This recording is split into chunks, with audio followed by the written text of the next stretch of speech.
हाय। आज हम सॉल्व करेंगे LeetCode SQL 50 study plan का 24th क्वेश्चन। इस क्वेश्चन का नाम है user activity for the past 30 days one. तो आइए देखते हैं इस क्वेश्चन में हमें क्या करना है।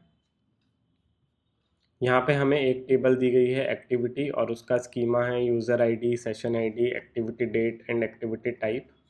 और इस टेबल में डुप्लीकेट रोज़ हो सकती हैं। इसमें जो एक्टिविटी टाइप कॉलम है that is of type enum और उसकी वैल्यूज़ हो सकती हैं open session, and session, scroll down and send message.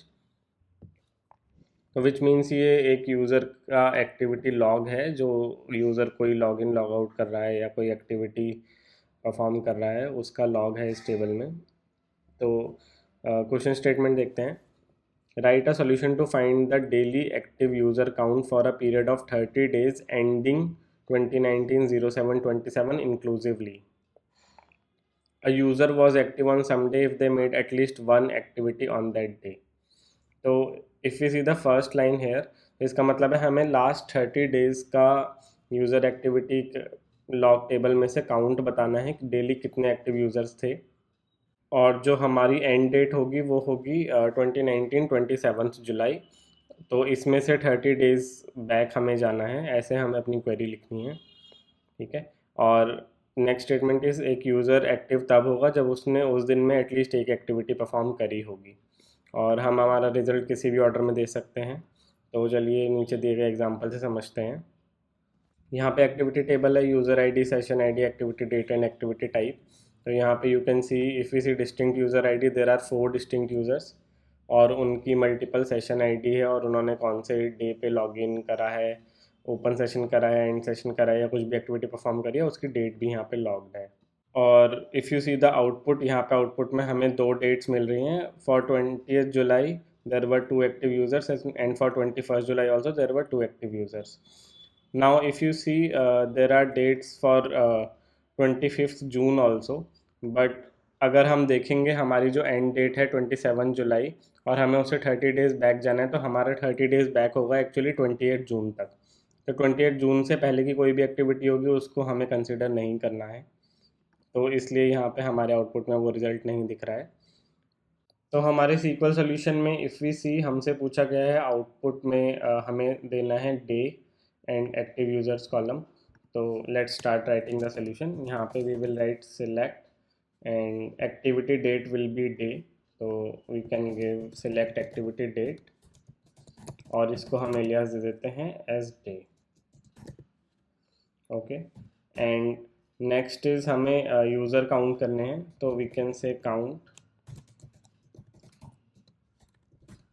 distinct user id as active users from table activity।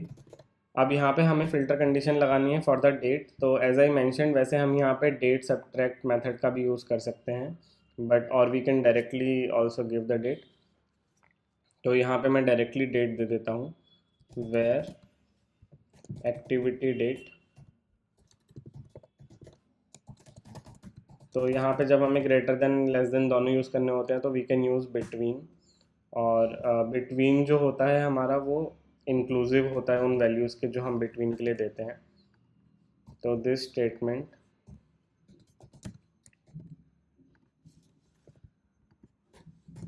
Will include both the dates.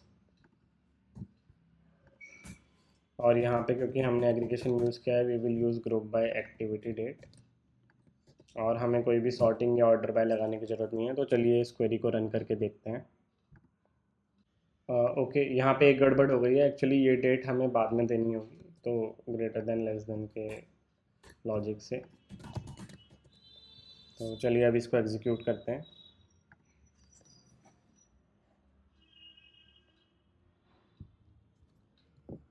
ठीक है, you can सी हमें हमारा output expected output वाला ही मिल रहा है। तो अब इस सॉल्यूशन को सबमिट कर देते हैं। ये सॉल्यूशन सक्सेसफुली सबमिट हो गया है। तो चलिए अब इस प्रॉब्लम को सॉल्व करते हैं स्काला स्पार्क में।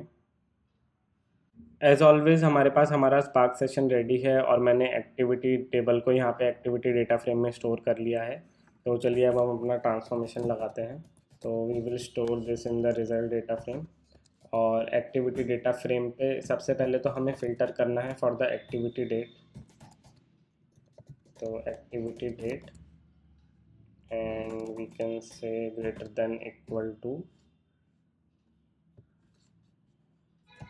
2019 06 28 and activity date less than equal to 2019 07 27 जो फिल्टर हमने SQL सॉल्यूशन में लगाया था। So this will filter the 30 days of data from ending at 27th July। और इसके बाद now we will do group by column activity date, और यहाँ पे since we have to give this an alias we can use function column, और यहाँ पे we can give it day। okay, and next is the aggregation। तो we need to count user IDs, also इसको भी हमें alias देना है as active users। ठीक है, तो इसको रन करके देखते हैं, are we getting the expected output.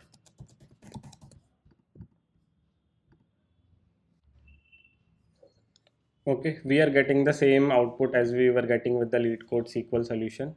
तो this was a pretty straightforward and simple question। I hope आपको ये समझ आया होगा। If you have any doubt or any suggestion, please let me know in the comment section। Please like this video, share this channel and series with your friends who are also learning SQL and Spark, and subscribe to the channel। Thank you for watching।